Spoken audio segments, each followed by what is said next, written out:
Boa tarde a todos. Vamos realizar hoje mais uma webinar com a turma da primeira série. A webinar dessa semana ela vai ter um formato diferente, né? Porque é a primeira webinar onde os alunos, nós vamos ter alunos também como mediadores da webinar. Geralmente os alunos participavam com perguntas e colocações, e a partir dessa semana, as nossas webinars, nós vamos ter a participação ativa e desses dois alunos, e para abrir essa rodada de webinar nesse formato, para o webinar de hoje, a gente vai ter como mediadores o aluno Vitor Gustavo e a aluna Ariane Guadalupe. Desde já agradeço por terem aceitado o convite do professor Riedson para participar desse momento. E contaremos também com a mediação do professor Riedson e da engenheira ambiental Laís Torquato, ex-aluna aí do IDEAL. Seja bem-vinda, Laís. É um prazer ter você conosco novamente. A webinar de hoje tem como tema, né? Chuva ácida, causas e consequências. Então, vamos conversar um pouquinho sobre esse tema. É interessante que os demais alunos também participem. Então, fiquem à vontade, professor Riedson, para conduzir. É com vocês. Olá, pessoal. Boa tarde. Tudo bem? Satisfação estar com vocês mais uma vez, né?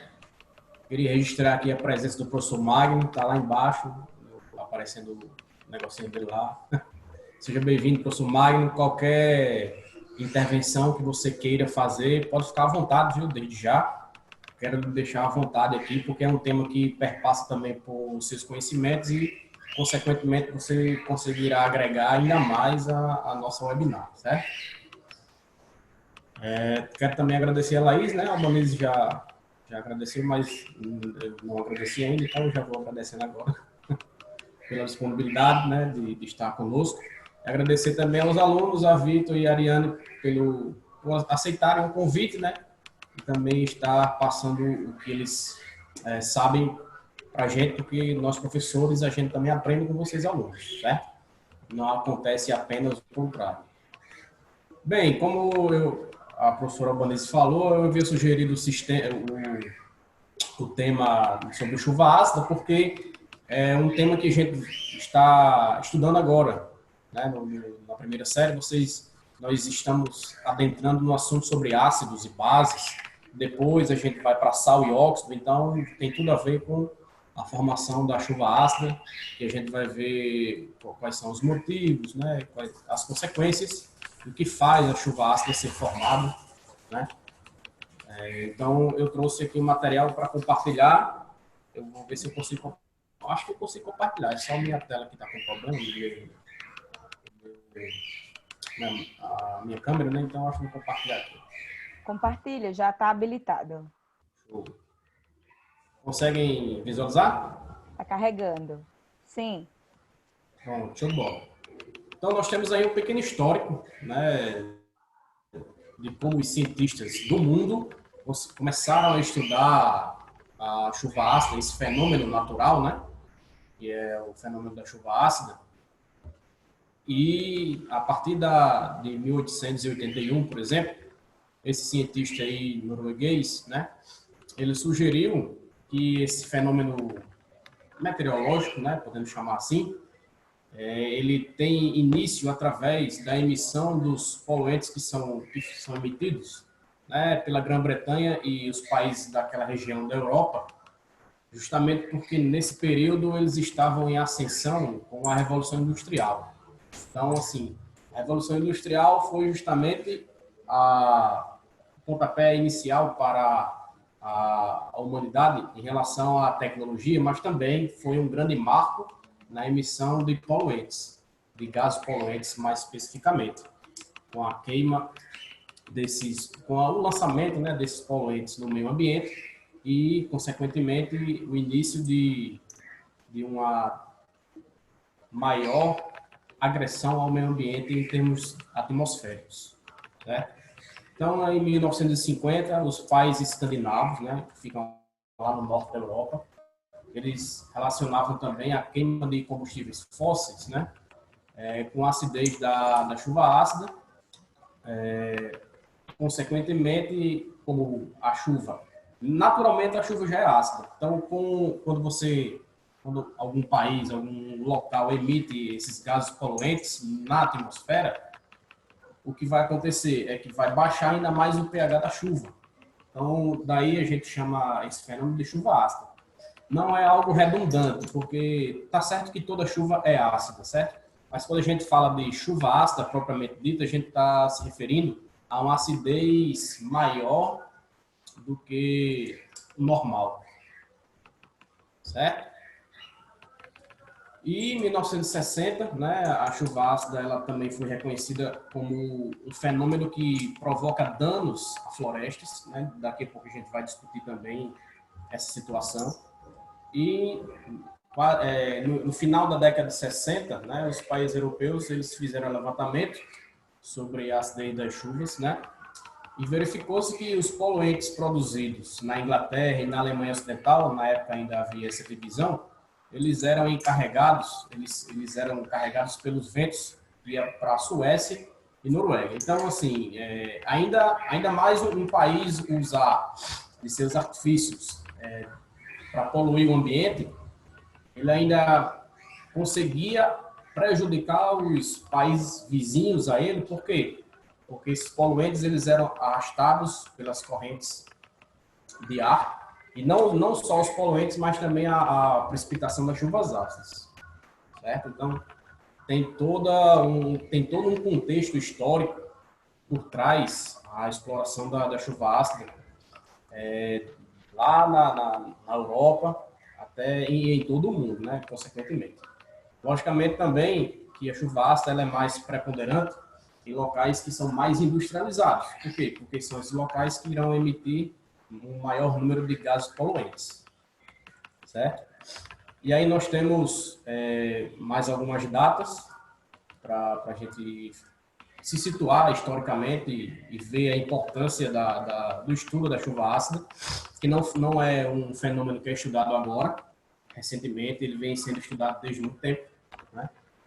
E os países desenvolvidos, eles realmente estudam e se preocupam com esse fenômeno.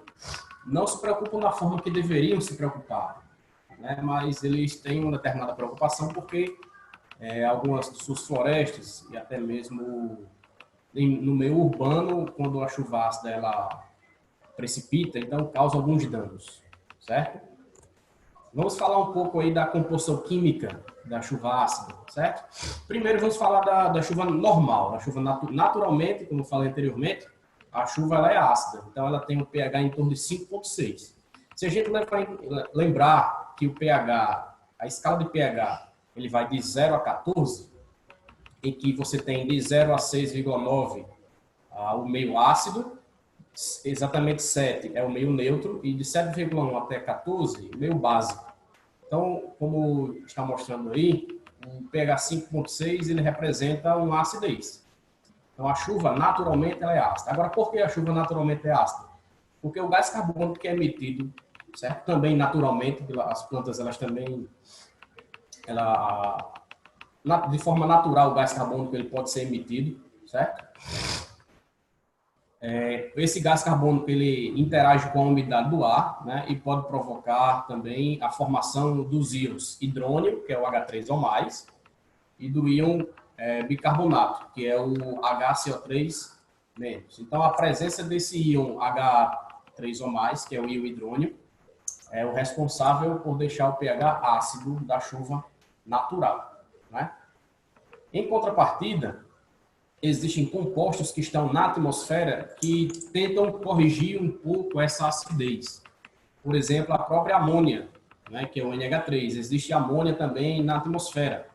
A amônia, ela consegue resgatar esse íon hidrônio e se transforma no íon amônio, certo?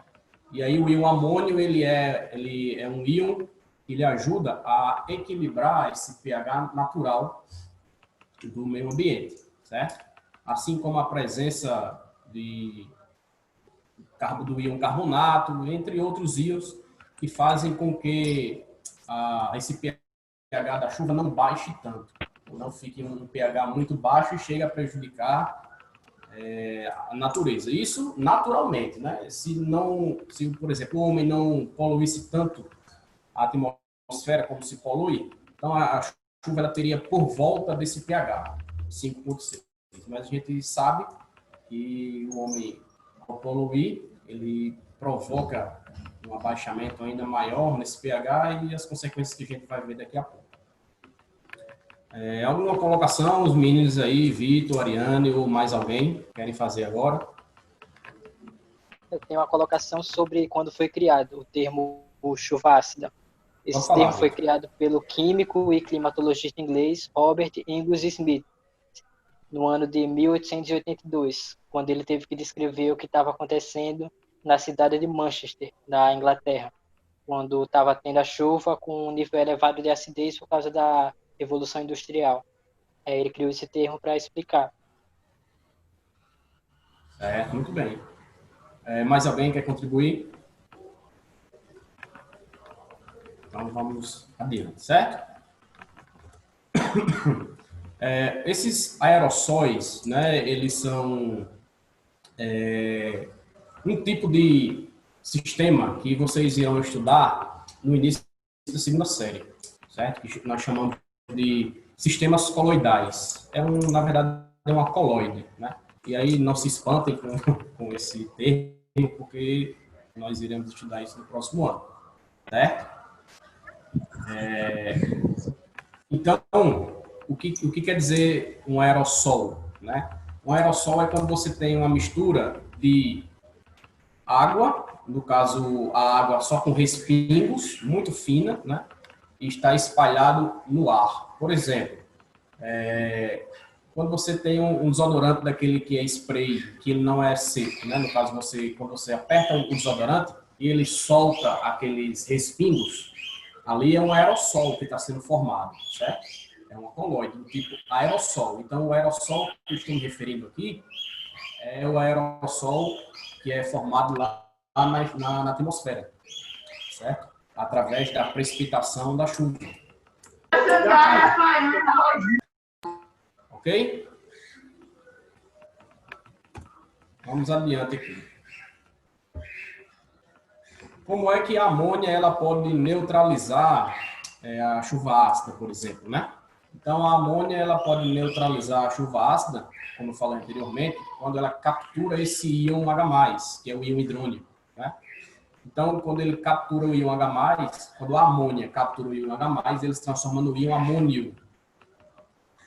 O composto amônia é NH3. O íon amônio é o NH4+. Então, existe uma diferença entre eles pela presença de íon H+, certo?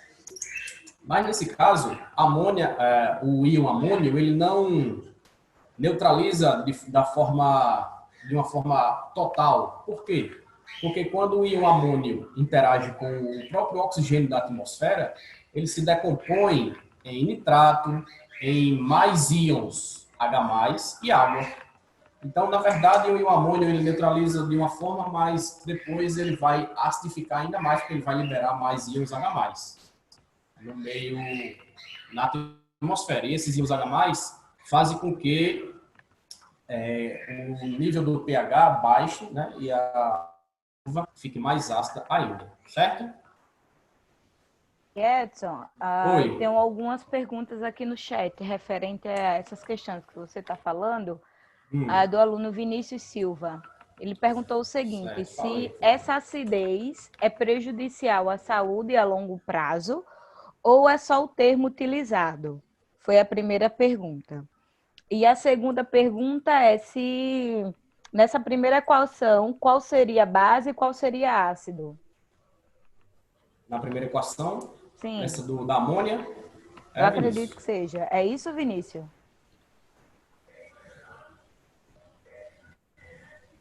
Vou responder a primeira, então. Depois eu respondo a segunda, né?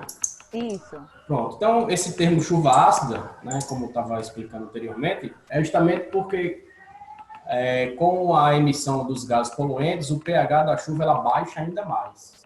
A chuva, naturalmente, ela já é ácida, como eu mostrei, que tem um pH por volta de 5,6. Então, 5,6 já é um pH ácido, certo? Então, assim, a chuva já é ácida, por natureza. Porém, com a emissão desses gases poluentes, a tendência é que esse pH baixe ainda mais, certo? E aí, por isso que a gente usa o termo chuva ácida. Aí, no caso, chega a ser prejudicial à saúde? O que é que a chuva ácida pode fazer? Se você andar na rua, por exemplo, ela vai pingar na sua pele, você não vai derreter, certo? Isso aí não vai acontecer.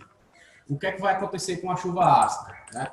A chuva ácida ela vai atingir, por exemplo, florestas, né? Ela pode prejudicar árvores, né? E aí vai chegar a matar árvores e aí vai prejudicar todo um ecossistema daquela região. E aí, de forma indiretamente, ela pode realmente prejudicar a saúde, porque se vai prejudicar um ecossistema, então se a gente sobrevive pelo equilíbrio do ecossistema daquela região que a gente vive, então, consequentemente, a gente terá alguma alteração nociva para a saúde. Ok. E, professor, também tem um caso na saúde humana, né, que pode aumentar ainda mais os casos de asma e para quem tem bronquite. Bronquite também. Sim, porque dificulta, né, a respiração. A quantidade de chuva ácida naquela região faz com que a respiração fique mais difícil de ocorrer, devido também, né, à emissão dos gases poluentes. Muito bem. Qual foi a segunda, Vinícius? Foi a equação, foi a equação de amônia com o hidrogênio. Qual é base? Certo, eu vou riscar qual aqui. seria ácido? Certo.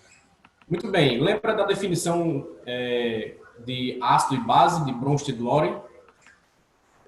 Vamos lá. Nesse caso, ácido de Bronsted-Lowry é toda substância que doa próton. Ácido de Bronsted-Lowry. Bronsted e Lowry são dois cientistas, certo? E desenvolveram essa teoria e aí ficou conhecido como a teoria de Bronsted-Lowry, porque eles estudaram a mesma coisa, chegaram no mesmo objetivo. E aí, em homenagem a eles, né, batizaram assim. Então, o ácido, segundo essa teoria de Bronsted-Lowry, ele doa próton. O que é próton? É H+. Se o ácido doa próton, então a base, consequentemente, irá receber próton. Certo? Então, a base, ela é um composto que irá receber próton. Certo? Vou colocar aqui, recebe H+, que nesse caso é o próton. Certo? Então, nessa primeira equação aí, se é a que você está se referindo, da amônia com H+, então, o H+, está indo diretamente ao encontro da amônia. Certo? Então, o H+, é o ácido, porque ele é o próprio próton, né, da definição de Bronsted-Lowry. Consequentemente, a amônia, ela é a base, porque ela está recebendo o próton. Deu para entender? Vinícius, é isso daí? Show, né? Sim, é porque ele está sem áudio, ele falou que sim, ele só está podendo utilizar o chat, beleza, mas ele falou que sim. Beleza. Vou apagar aqui e vamos adiante, certo? Só pegando a linha de raciocínio de vocês, professor, um tempinho, que eu já discuti essa pergunta que o pessoal fez, né, o que ocasiona na saúde humana, então eu já vou entrar na discussão um pouquinho, para a gente não retomar lá atrás. Vocês falaram, né, da questão que atinge muito a questão da nossa respiração, mas uma coisa que eu queria frisar um pouquinho é que essa chuva ácida, ela ocasiona a liberação de alguns metais tóxicos que estão no solo. E esses metais, eles são muito prejudiciais, porque esses problemas que ocasionam, né, a chuva ácida, ela vem meio que em uma cadeia. Então, a chuva acontece, metais vão ser liberados do solo, eles vão para os rios, para os lagos, a gente ser humano, né, vai fazer o uso dessa água, então, consequentemente, a gente vai ingerir metais pesados, e esses metais pesados, eles ocasionam muitas doenças na gente. Então, só para frisar isso aí, o professor já destacou, e acho que a Ariane também destacou a questão do impacto que tem na questão, principalmente da nossa respiração, por conta desses ácidos, né, dessa chuva. Ok, Laís. Obrigado aí pela contribuição. Muito bem, então vou aqui passar o slide, certo? e qualquer dúvida, novamente, né, é só falar. Então, ó, um dos principais causadores, né, da deposição ácida, ou seja, da chuva ácida, né, é o dióxido de enxofre. O dióxido de enxofre é o quê? É um óxido, né, que é um composto que a gente vai estudar mais à frente, certo? Esse óxido, ele tem essa fórmula aqui, ó, dióxido de enxofre, SO2, certo? Então, o SO2, que é esse composto aqui, ó, que está aqui embaixo na reação aqui, ó, certo? Ele pode ser emitido de várias formas. Pode acontecer emissões naturais do dióxido de enxofre. Aí nós temos aí erupções vulcânicas, a decomposição, né, de matéria orgânica e matéria vegetal, que são animais e plantas, né? E através dos pântanos, porque nos pântanos também ocorrem reações que liberam gases para o ambiente, e um desses gases é o dióxido de enxofre, que é o SO2. Então, essas emissões que eu acabei de falar para vocês são emissões naturais, ou seja, emissões que a própria natureza faz.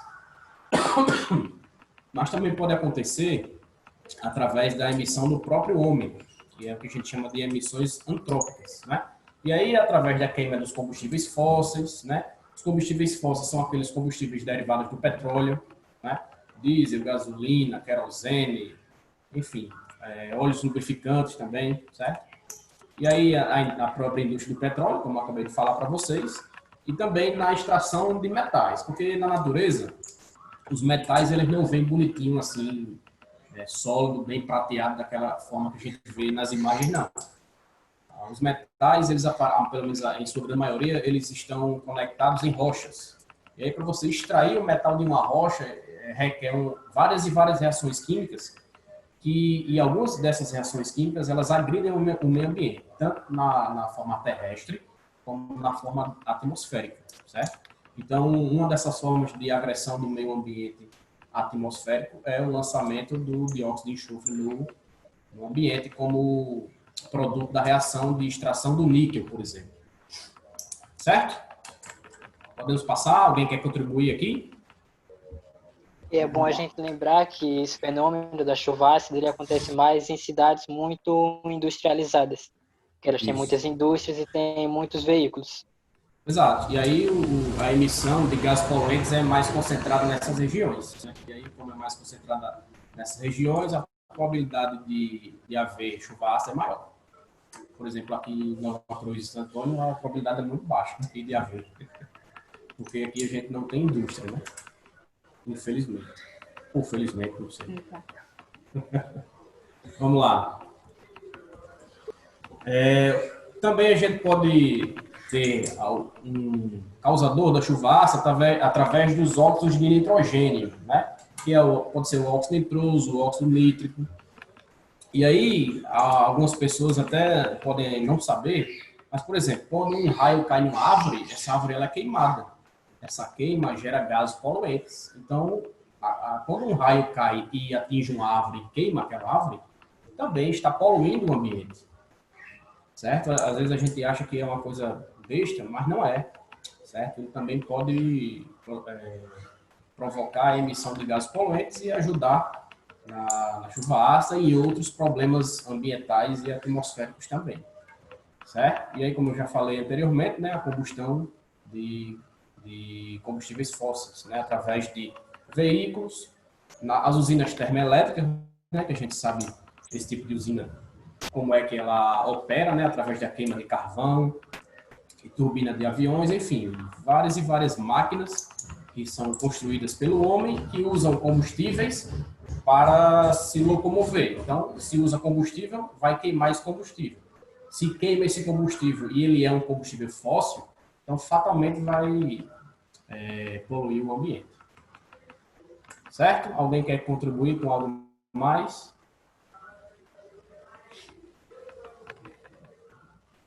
Muito bem, então nós temos aí esses aerossóis que são o ácido sulfúrico e o ácido nítrico, né? Aerossol de ácido sulfúrico e aerossol de ácido nítrico é quando você tem respingos desses ácidos espalhados na atmosfera, certo? E aí, como você tem esses respingos espalhados na atmosfera, então você tem a formação de aerossol, certo? E aí nós temos, ó, como é que os aerossóis eles podem ser formados, certo? São algumas reações aí que ajudam na produção da chuva ácida. E aí as reações químicas que a gente pode ter quando, por exemplo, há a emissão de gases como dióxido de enxofre, como óxido nítrico, óxido nitroso, né? Percebam que eles vão reagir, ó, SO2 aqui, ó. SO2 é o dióxido de enxofre, ele vai produzir esse ácido aqui, certo? Esse ácido, por sua vez, vai reagir com o oxigênio gasoso, vai produzir o trióxido de enxofre. O trióxido de enxofre vai reagir com a umidade do ar e vai produzir o ácido sulfúrico, que é um ácido muito forte, certo? E aí, a produção desse ácido lá na atmosfera vai fazer com que o pH da chuva baixe, causando a formação da chuva ácida. A mesma coisa acontece com o óxido nitroso, né? E o óxido nítrico, pela formação do ácido nítrico. Beleza, pessoal? Em resumo, a minha contribuição quimicamente falando, né? É essa, certo? Os meninos aí tiverem alguma contribuição a dar, eu passo a palavra para eles e posteriormente para a Laís aí também dar a sua contribuição no âmbito na área ambiental, certo? Então, os meninos vão querer falar alguma coisa?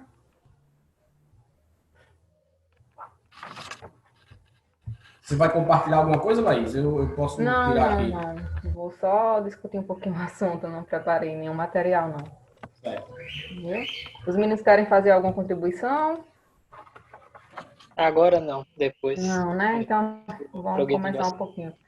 Eu vou falar um pouco, né? O professor já começou a falar um pouquinho das consequências que esse fenômeno ocasiona, né, na natureza e, em consequência, na nossa saúde também.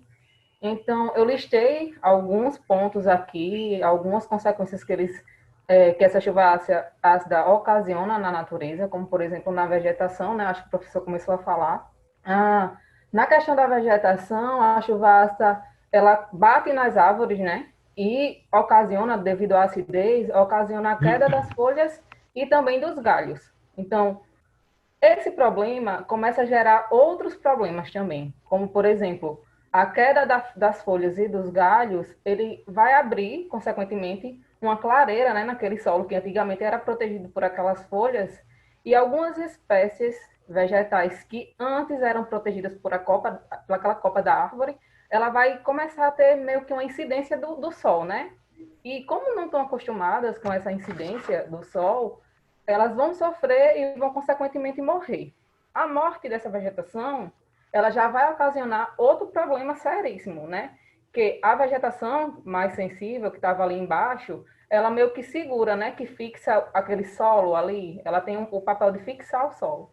Principalmente em regiões montanhosas, lá na frente eu vou falar um pouco sobre um caso aqui no Brasil, como o Vitor estava falando, né? Os casos de chuva ácida é mais na parte do sudeste, que é onde tem indústrias, né, mais movimento de veículos e tudo. Então, lá na parte do Sudeste, em São Paulo, principalmente, Rio, são onde acontecem essas questões de chuva ácida. Então, essa questão da perda, né, da morte dessa vegetação mais sensível, ela vai ocasionar, provavelmente, uma erosão do solo, porque o solo vai estar desprotegido, né, e, em consequência, dependendo se for uma região montanhosa, ela pode ocasionar avalanches, né? Que podem atingir cidades, como a gente já viu em jornais, principalmente lá no Rio de Janeiro, por exemplo. Então, outro ponto também que eu trouxe para destacar para vocês é a questão do solo, que a gente acabou falando um pouquinho, né? A água cai e acidifica o solo. Então, alguns solos, eles têm calcário, né? Então, eles vão neutralizar essa água que cai, porque a cal, ela tem esse poder de neutralizar o solo, a água, né? Onde tiver uma acidez elevada. E quando existe essa neutralização natural, é bom, né? Porque o que acontece? A água que caiu no solo, que vai, consequentemente, infiltrar para a parte subterrânea ou vai para os rios, né? Ela vai meio que neutralizada para lá, não vai com a acidificação tão alta. Então, Isso é bom quando acontece em solos, quando a chuva cai em solos, que é naturalmente que tem a presença de calcário, de cal, né? Então acontece essa neutralização natural. Quando não, essa chuva, como eu citei lá um pouco da fala lá do professor, ela ocasiona a liberação de metais pesados, e esses metais eles vão ser carreados, lixiviados para o rio, e consequentemente aquela água daquele lago, daquele rio, vai ser utilizado, nós vamos utilizar aquela água e ela vai ocasionar danos à nossa saúde. Então, se vocês prestarem atenção, tudo é a questão de uma cadeia, né? Um problema que começou lá com a queda das folhas da árvore, ela ocasionou uma erosão, ocasionou uma avalanche, e no solo vai ocasionar uma lixiviação, né? E aqueles metais pesados vão acabar chegando nos rios e causando danos à nossa saúde, porque, consequentemente, a gente vai utilizar aquela água. Alguém tem alguma colocação? Se alguém tiver alguma colocação, vocês podem parar, eu falo um pouco rápido. Sem contar também que tem os animais, né, que ficam nos rios. Sim, aí quando sim. atinge, consequentemente consequentemente já vai matando os animais, que é bem prejudicial também. Com certeza, ocasiona a morte, né, dos peixes, das algas. Inicialmente, já um pH em torno de 5,5, ele já ocasiona a morte de algas, de pequenas algas, e essas algas são alimentos dos peixes, né, daqueles animais que estão ali naquele ambiente. E um pH, acho que mais alto, em torno acho que de 4,5, de 4 a 4,5, ele já ocasiona a morte dos peixes. Então, se for uma acidez bem alta, vai ocasionar a morte daquele rio inteiro.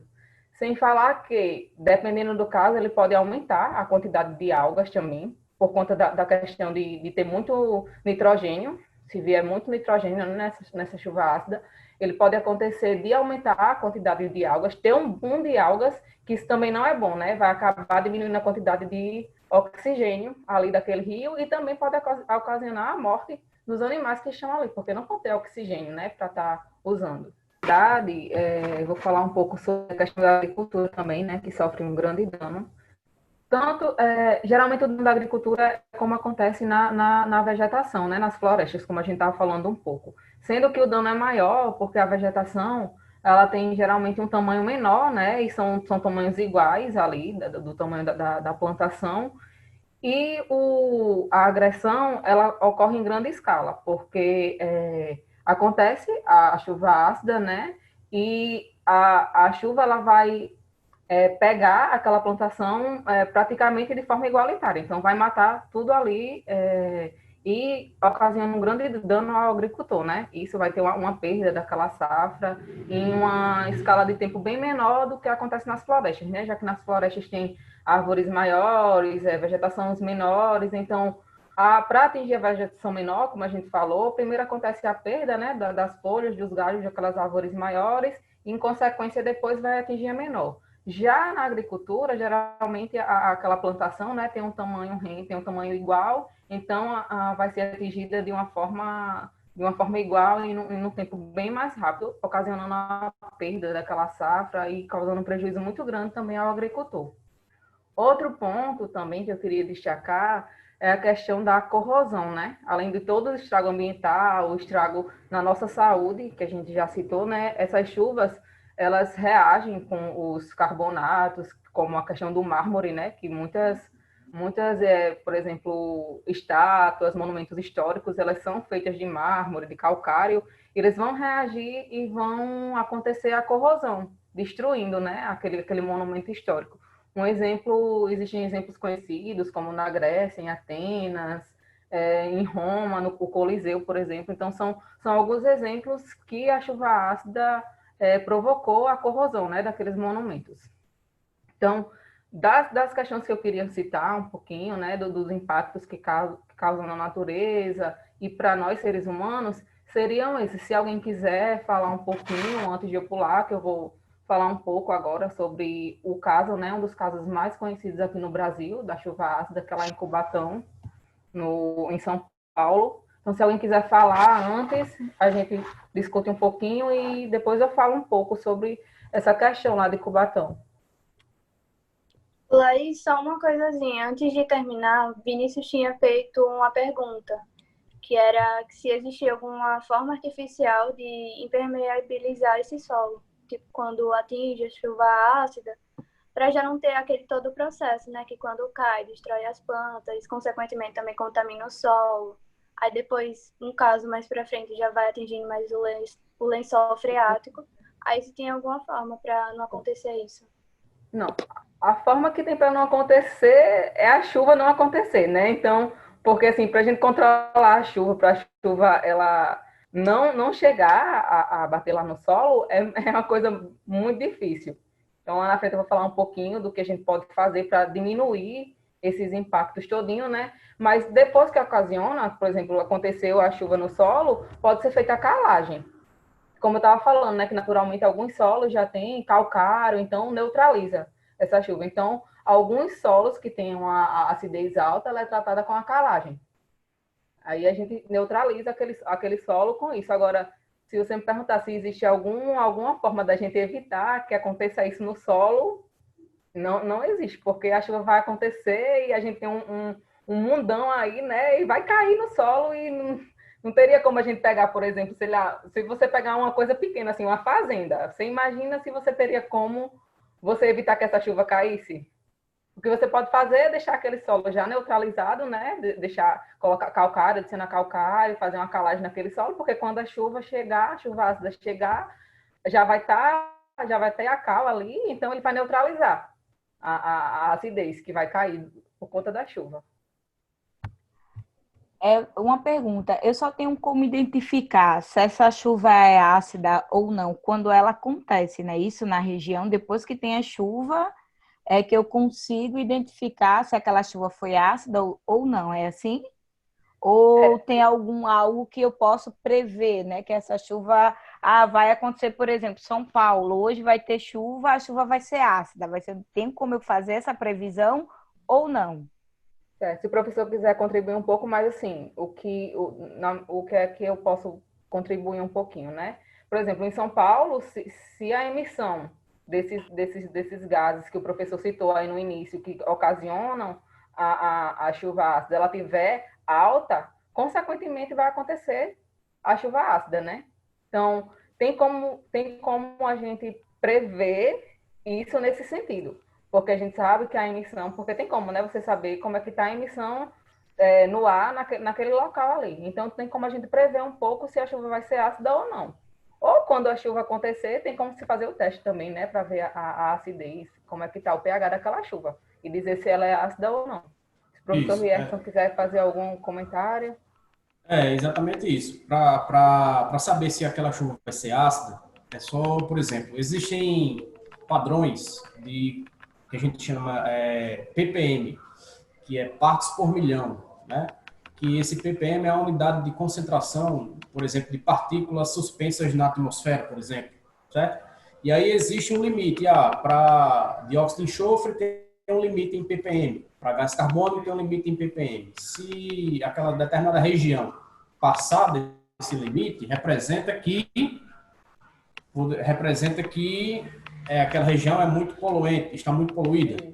E aí, se está muito poluída, consequentemente, né, existe uma grande probabilidade da chuva ser ácida. Para ter certeza que a chuva é ácida, é quando ela cair, você colher uma amostra desse material, fazer análise laboratória, e você vai ver, né, de uma forma bem simples, né, usando pH-metro, bem simples mesmo. Quem participa já de laboratório de pesquisa, na UFRN tem esses laboratórios assim, bem simples, um equipamento chamado pH-metro, que você mede o pH de qualquer solução. Bem rápido. Bem rápido mesmo. Até os alunos mesmo, se pegarem uma solução dessa, podem medir o pH, entendeu? Agora, basta ter o pH-metro, que também não é um equipamento muito caro. Fica a dica aí, viu? É basicamente isso também. O que eu falei, né, complementa um pouco do que o professor falou, mas é isso, a gente só tem como saber se realmente a gente souber como é que está a emissão desses gases na atmosfera, a gente souber como é que está, né, essas partes por milhão, ou depois, quando cair, a gente tem como fazer, né, o teste lá, pegar o pH-metro e medir, para saber como é que está o pH dessa água ou não. Mais alguém? Alguma pergunta? Sim, e a chuva ácida, além dos outros danos que ela causa às plantas, ela também pode atrasar o crescimento delas. É outro Sim, problema que ela causa. sim. Porque ela vai retirar os nutrientes, né, daquele solo, daquelas plantas, se a planta já tiver ali crescida, né, mesmo que ela não morra ali, ela não cause a destruição dela, ela vai perder os nutrientes. Então, e o solo também que vai perder os nutrientes vai evitar com que a vegetação cresça, né, de forma saudável.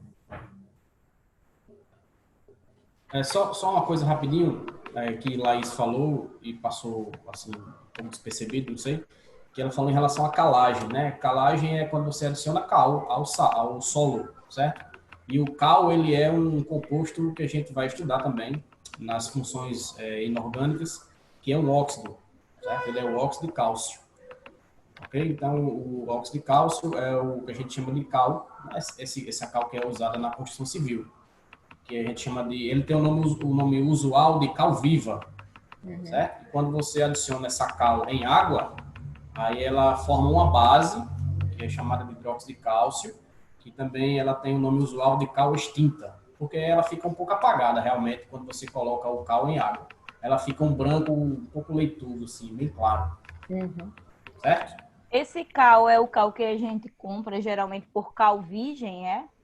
Exato, é. Cal virgem ou cal viva é o óxido de cálcio, que é usado, como o Laís falou aí, para fazer a calagem da terra, né? Para corrigir o pH, a acidez no caso.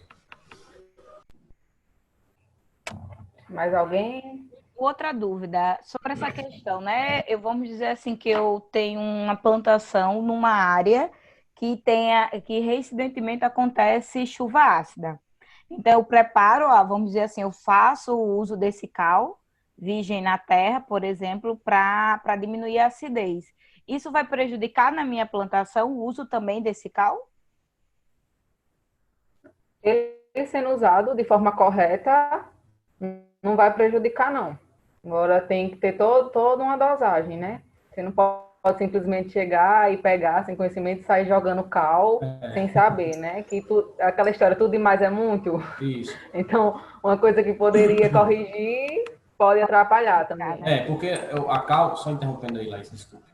A cal, ela vai, como você falou, vai servir para corrigir o pH. O solo pode ser muito ácido, então ele tem que ficar um pouco menos ácido. Aí você joga cal. Agora, é como o Laís falou, não é jogar qualquer quantidade. Para isso existe a estequiometria, que é um dos últimos assuntos que a gente vê na primeira série, que vocês vão ver comigo, se Deus quiser, mais para frente.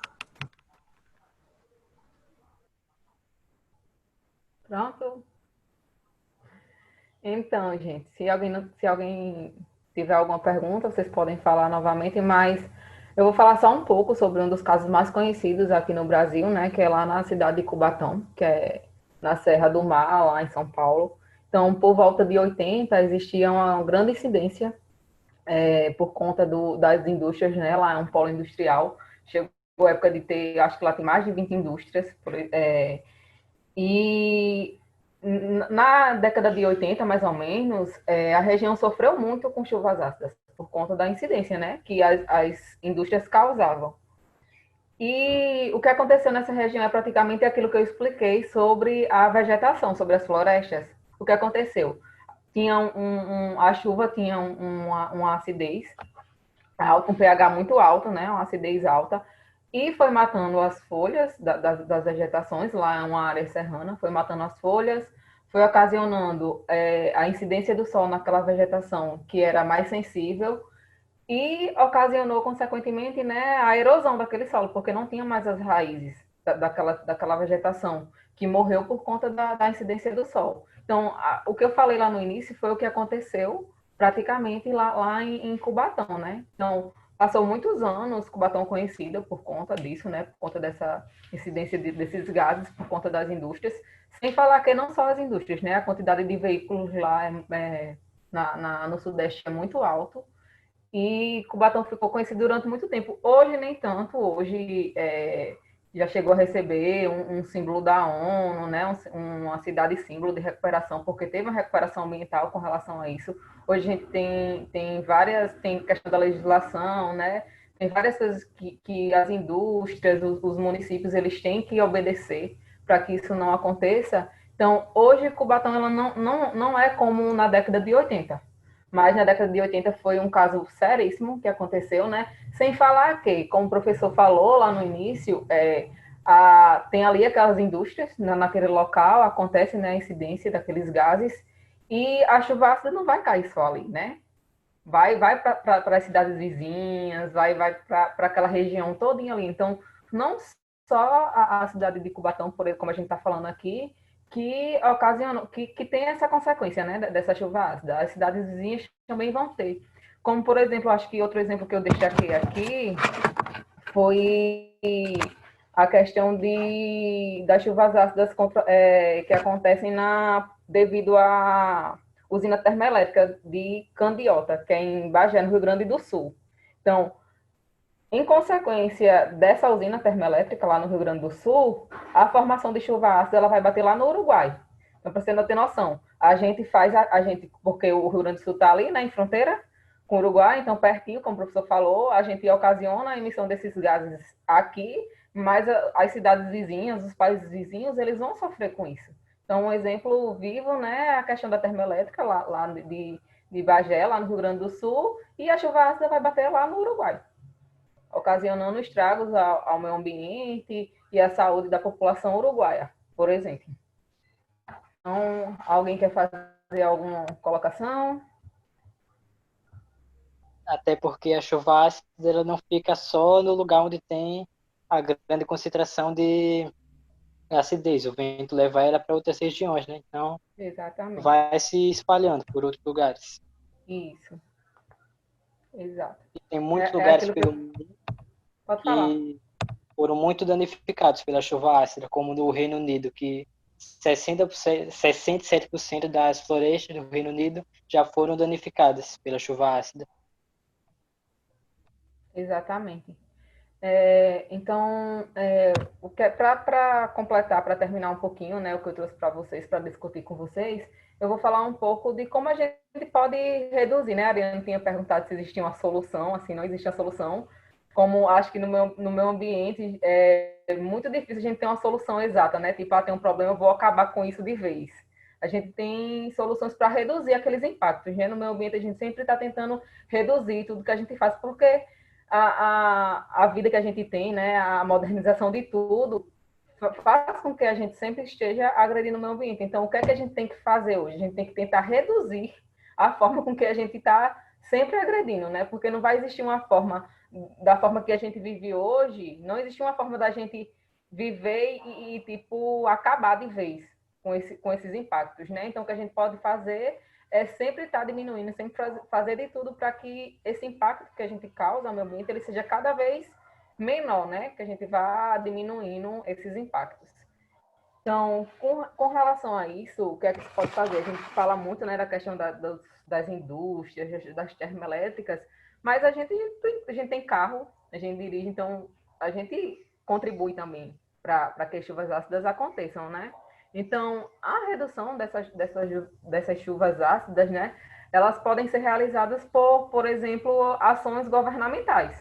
Então, a gente pode cobrar dos nossos governantes, tudo, né, a implementação, a criação de legislações pertinentes que visem, né, ter projetos de lei, cobrança à população e às indústrias, a todo mundo, para que exista uma eficiência energética que a gente diminua esses impactos, bem como existe também a questão de fontes alternativas, fontes limpas, né, de geração de energia.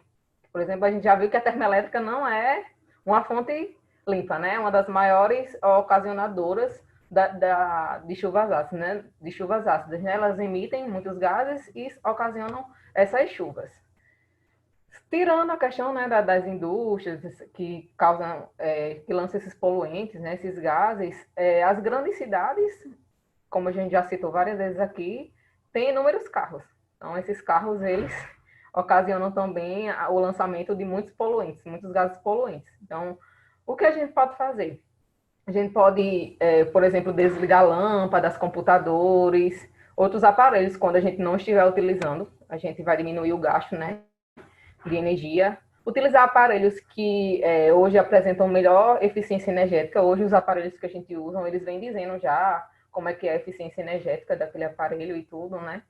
Questão de geladeiras, que eu falo, máquina de lavar, ar-condicionado, geralmente eles vêm com selinho, né, de eficiência energética. A gente também pode, na questão de grandes cidades, né, na cidade da gente não é o caso, mas em questão de grandes cidades, como São Paulo, por exemplo, até Natal também, que tem um fluxo de veículo muito grande, e a gente pode fazer o uso, né, do transporte solidário, fazer uso do transporte alternativo, do transporte público, e não aquela questão de todo mundo, cada pessoa sair num carro, né, que vai aumentar a incidência desses gases. Como também uma parte muito importante que eu acho é a gente conversar com outras pessoas, é a gente multiplicar o que a gente sabe, a gente chegar em casa, falar para a mãe, falar para o pai, falar para o irmão, para o vizinho, explicar o que é que acontece quando a gente anda muito de carro, quando a gente não desliga os aparelhos dentro de casa. Então, é a gente multiplicar o que a gente sabe, né, o que a gente conhece, para que as pessoas elas possam começar a multiplicar também. E assim, o conhecimento sobre esse assunto ele vai começar a ser explanado e as pessoas vão ficar, digamos, com a mente mais aberta com relação a isso. Eu sei que é difícil, uma das coisas mais difíceis é a gente multiplicar esse tipo de assunto, principalmente para as pessoas mais velhas. A gente chega em casa, pai, não faça isso, mãe, não faça isso, porque ele, eu fiz isso a vida todinha, e não vai ser agora que eu não vou fazer que vai resolver. Mas é um dos pontos que a gente pode fazer muito bem, essa questão da gente passar, né, um pouco do que a gente conhece para as pessoas e explicar para elas o que aquele ato, o que aquela ação pode ocasionar ou não, né, para o meio ambiente, para a saúde da gente, para a população em si. Então, gente, era isso que eu queria contribuir um pouquinho com vocês. Se alguém tiver mais alguma pergunta, podem ficar à vontade. Vitor e Ariane, querem fazer mais alguma consideração referente ao que vocês prepararam para falar hoje? Podem ficar à vontade. As considerações que eu tinha eram essas mesmo, as que eu já falei. Pronto, também. E ao decorrer, como eu fui acrescentando, né? Aí eu já também busquei muito para esse lado das consequências também, que Laís, né, estava falando. Mas, assim, se tem uma coisa que é bem difícil, pelo menos para mim, acredito para todo mundo, também é o caso do consumismo. E, tipo assim, se cada um tivesse a consciência quando fosse, vamos supor, para um supermercado, levar sua sacolinha, por incrível que pareça, seja uma coisa tão assim, bem nada a ver, né? E consequentemente, faz toda a diferença para o meio ambiente. Não, venha pra cá. Eu só assisti. Não venha pra cá, não. Eu vou assistir. O meio ambiente, cada um tivesse a consciência, né, de contribuir, mesmo parecendo que sendo coisas bem simples, mas que faz toda a diferença. E só uma coisa também que eu tinha pesquisado, se tem algum benefício. Eu tinha visto que só contribuía para o processo de decomposição, né? E no caso só seria esse benefício, né? Ou teria mais algum? Não, eu desconheço outra questão do benefício. Exatamente. Se o professor conhecer algum, aí, Você mas eu desconheço. tá falando do benefício da chuva ácida, né? Isso. A Ariane ficou curiosa e pesquisou também se tinha um benefício. Exatamente. Bacana, gostei.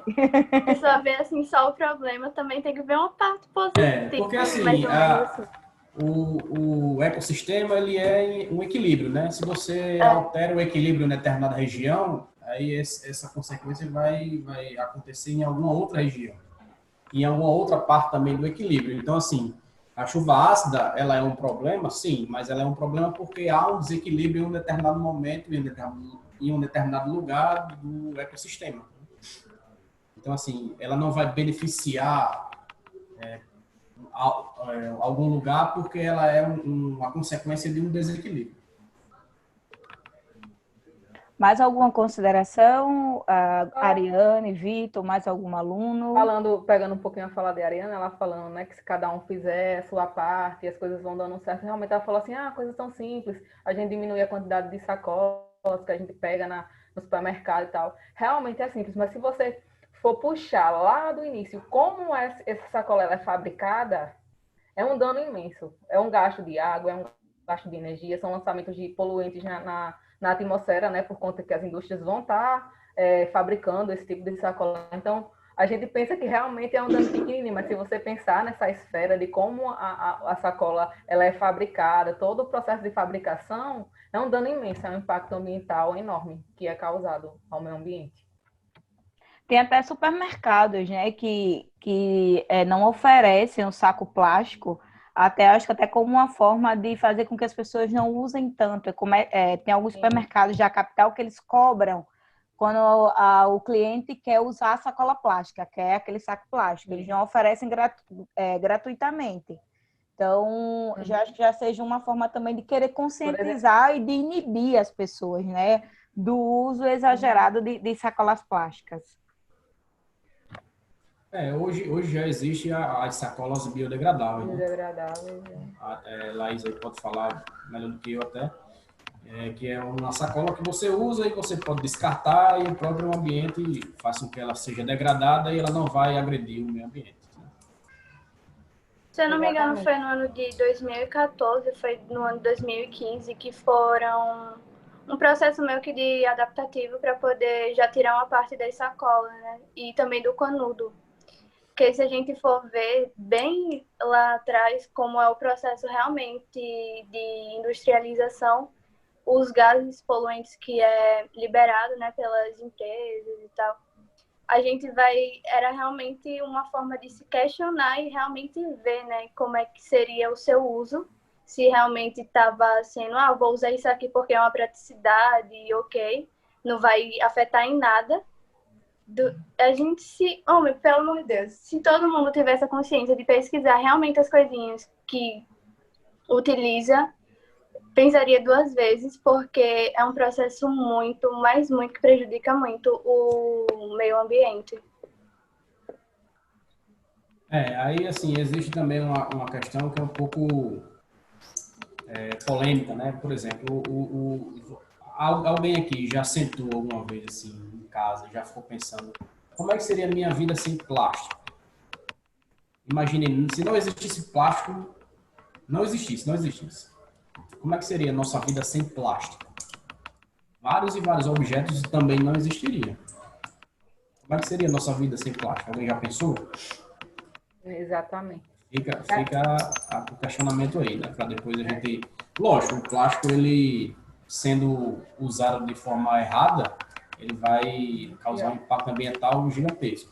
Mas assim, a gente também não pode dizer, o plástico é o inimigo. Não, ele não é o inimigo. O inimigo somos nós, que não sabemos usar. Eu acho que é a dosagem, né? A palavra é dosagem, equilíbrio do uso desses recursos. Exato. Se a gente não usar de forma errada, exatamente, exagerada. Falando, né? Isso.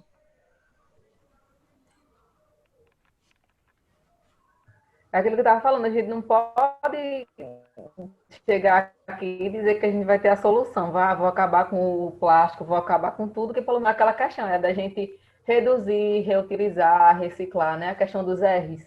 Então, a solução que a gente tem hoje, geralmente, para as questões ambientais, é essa, né? A gente está todo tempo usando a consciência, porque a gente está num mundo industrializado, a gente não tem como. A gente é capitalista, a gente está no mundo industrializado. A gente não vai parar de utilizar.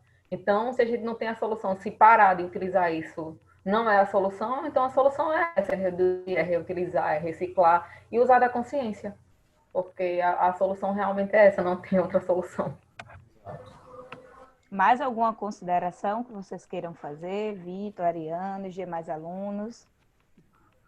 É que os danos da chuva ácida, eles não são de curto prazo. Tipo, acontece a chuva e a gente já percebe os danos. Os danos são a longo prazo. Acontece e a gente demora a perceber. É um processo, assim, demorado. Então, muitas vezes acontece a chuva ácida e a população não percebe, porque os danos só vêm depois. É exatamente isso, Vitor. Exatamente, a chuva acontece e, por exemplo, a folha da árvore não vai cair no mesmo dia, né? Assim que a água bate. Então, ela vai perdendo ali os nutrientes, vai perdendo, e lá na frente, uns dias depois, vai acontecer, né, a queda das folhas das árvores, dos galhos. Então, boa colocação, ela não vai ali, não vai cair a chuva e você não vai dizer, hoje é uma chuva ácida que está caindo, não. Porque você, a não ser que a gente faça lá o teste, né, para saber qual é o pH daquela água ou não. Mas se for pelas consequências, a gente não vai saber no mesmo dia ou no outro dia. Exato. Como eu acho que eu citei no início, assim, não é uma chuva que vai cair, vai tocar nas folhas, vai começar a derreter. Não, não é desse jeito. Ela é uma chuva que tem um pH menor do que o natural, mas não a ponto de chegar e derreter as coisas, porque aí também seria demais. É porque geralmente quando fala, né, esse termo chuva ácida, aí a gente acaba associando a isso. Vai cair uma chuva que vai derreter tudo. Mas não, as consequências são a longo prazo, como foi falado por vocês. Exato. Mais alguma colocação? Então, a gente vai encerrar daqui a pouquinho a nossa webinar. Só um momentinho que tem uma pergunta aqui no chat. Falta atos sustentáveis e disseminação sobre o assunto, né? O aluno Vinícius fez essa colocação, que talvez a gente conseguisse combater essa questão da chuva, se a gente tivesse mais atos de sustentabilidade e a gente conseguisse disseminar mais o conteúdo, né? Tivesse mais debate sobre o assunto. Até para conscientizar as pessoas também, né? Do que fazer para, como foi dito, a gente não tem como não ter alguns atos, mas a gente pode diminuir, pode reduzir, pode reciclar algumas coisas que vai ajudar a fazer isso. Mais alguma colocação, galerinha? Então, eu quero agradecer. Vou pedir para vocês ativarem as câmeras para a gente fazer o nosso registro final. Quero agradecer a participação especial dos alunos Vitor Gustavo, da aluna Ariane. Foram os primeiros, né, para esse momento de webinar. Nas próximas, os professores irão convidar outros alunos, então já vão se preparando aí. Quero agradecer ao professor Riedson, né, por ter organizado esse momento com a turma. E agradecer também, Laís, a você pela sua disponibilidade. É sempre um prazer a gente estar recebendo os nossos ex-alunos na escola, como profissionais, atuando aí na área de trabalho. Então, é um orgulho para a gente ter nossos ex-alunos presentes, contribuindo um pouquinho também para que esses nossos futuros profissionais, nossos alunos da primeira série daqui a alguns anos, também possam estar regressando à nossa escola e participando de momentos assim. Então, desde já, muito obrigada pela participação e disponibilidade.